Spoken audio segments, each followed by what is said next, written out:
Hello అండి, అందరికీ నమస్కారం. Welcome back to my channel search local. ఈరోజు వీడియోలో నేను మీతో రైతు భరోసా పథకం గురించి మాట్లాడబోతున్నాను.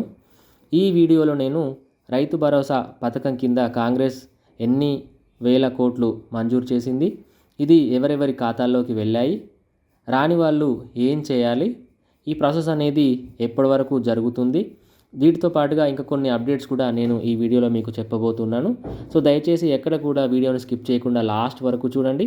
చూసిన తర్వాత మీకు వీడియో నచ్చినట్లయితే లైక్ చేయండి, షేర్ చేయండి. మన ఛానల్ని ఇప్పటివరకు సబ్స్క్రైబ్ చేసుకోకపోతే మరిన్ని ఇంపార్టెంట్ వీడియోస్ కోసం సబ్స్క్రైబ్ చేసుకోండి. వీడియో చూసిన తర్వాత మీకు ఏదైనా క్వశ్చన్స్, సందేహాలు ఉన్నట్లయితే కమెంట్స్లో రాయండి, నేను వాటికి రిప్లై ఇస్తాను.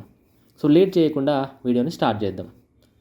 రైతు భరోసా పథకం కాంగ్రెస్ గవర్నమెంట్ ప్రవేశపెట్టినటువంటి ఈ పథకం ఇంతకు ముందే టీఆర్ఎస్ గవర్నమెంట్ వాళ్ళు రైతు బంధు అనేటటువంటి పథకం పేరుతో పిలిచేవాళ్ళు.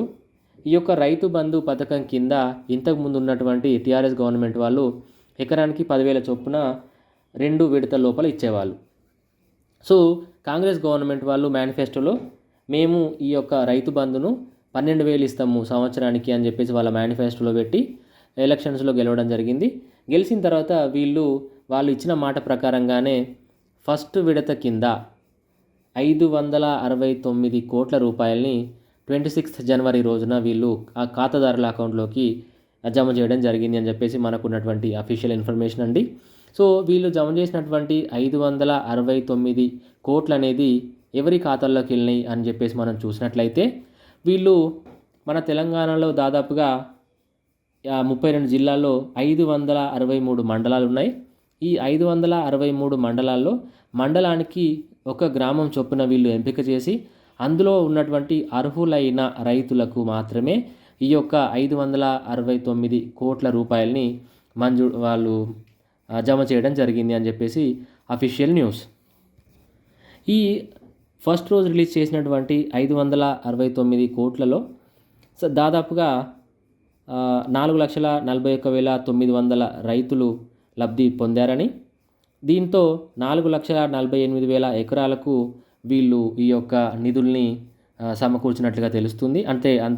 అన్ని లక్షల ఎకరాలకు ఇది బెనిఫిట్ అవుతుందని చెప్పేసి వాళ్ళు చెప్తున్నారు. సో మెయిన్గా ఇక్కడ మనం ఒక విషయం గమనించాలి. ఈ యొక్క రైతు భరోసా పథకానికి ఎవరు నిజంగా అర్హులు అనేది మనం చూసుకున్నట్లయితే కాంగ్రెస్ గవర్నమెంట్ వాళ్ళు ఇంతకుముందు టీఆర్ఎస్ ప్రభుత్వం అనేది దాదాపుగా రైతు బంధు పథకం కింద 72,000 కోట్లు అనేది మంజూరు చేసింది నిధుల్ని. ఈ యొక్క 72,000 కోట్ల రూపాయల్లో దాదాపుగా 22,000 కోట్ల రూపాయలు అనేది వాళ్ళు సాగులో లేనటువంటి భూమికి కూడా కేటాయించినట్టు తెలుస్తుంది. సో దీన్ని కాంగ్రెస్ వాళ్ళు ఏం చెప్తున్నారంటే ఇప్పుడు రైతు భరోసా కింద వీళ్ళు ఇచ్చేటటువంటి నిధులు ఏవైతే ఉన్నాయో అవి కేవలం సాగులో ఉన్నటువంటి భూమి కోసం మాత్రమే ఇస్తున్నారు. బేసిక్గానే వీళ్ళు ఏం చెప్తున్నారంటే రైతు బంధు, రైతు భరోసా ఇవేంటి అంటే ఈ యొక్క పథకాలు పెట్టుబడి సహాయ పథకాలు. ఇవి ఎవరైతే రైతులు ఉంటారో వాళ్ళు వ్యవసాయం చేసుకోవడానికి పెట్టుబడి కింద గవర్నమెంట్ ఇచ్చినటువంటి రుణాలు ఇవి. వీటిని కేవలం సాగులో ఉన్నటువంటి భూమికి ఇస్తే మాత్రమే యూస్ఫుల్ అవుతుంది. కానీ టీఆర్ఎస్ గవర్నమెంట్ వాళ్ళు రియల్ ఎస్టేట్ భూములకు కానివ్వండి, లేకపోతే మైనింగ్లో ఉన్నటువంటి భూములకి, హైవేలు వెళ్ళిపోయినటువంటి భూములకు కూడా ఇచ్చేలు. అట్లా దాదాపుగా వీళ్ళు 22,000 కోట్ల రూపాయలు అనేది వేరే వాళ్ళకి ఇవ్వడం జరిగింది. సో దానివల్ల ఏంటంటే చాలామంది అంటే అర్హులైన వాళ్ళకు కూడా కరెక్ట్గా బెనిఫిట్ అందలేదు అని చెప్పేసి వీళ్ళు ఏంటంటే ఇప్పుడు సాగులో ఉన్నటువంటి భూమి కోసం మాత్రమే వీళ్ళు ఎకరానికి సంవత్సరానికి 12,000 రూపాయలు ఇస్తామని చెప్పేసి అయితే వీళ్ళు అఫీషియల్గా చెప్పడం జరిగింది. సో ఇప్పటి వరకు వీళ్ళు ఇచ్చినటువంటి 4,41,911 మంది రైతుల అకౌంట్లోకి అయితే వెళ్ళినాయండి.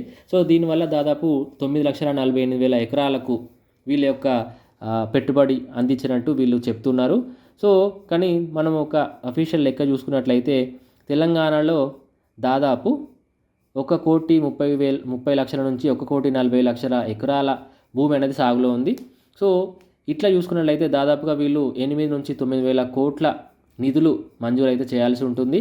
కానీ వీళ్ళు ఇచ్చినటువంటి 569 కోట్లు అనేది కేవలం మండలానికి ఒక గ్రామం చొప్పున ఇచ్చినట్టు తెలుస్తుంది. కాబట్టి ఈ యొక్క రాని రైతులు ఎవరైతే ఉన్నారో, ఎవరైతే అర్హులు ఉండి కూడా ఎవరికైతే ఈ యొక్క రైతు భరోసా కింద మీ అకౌంట్ లోపల డబ్బులు రాలేదో వాళ్ళు ఎలాంటి నిరుత్సాహపడాల్సిన అవసరం లేదు.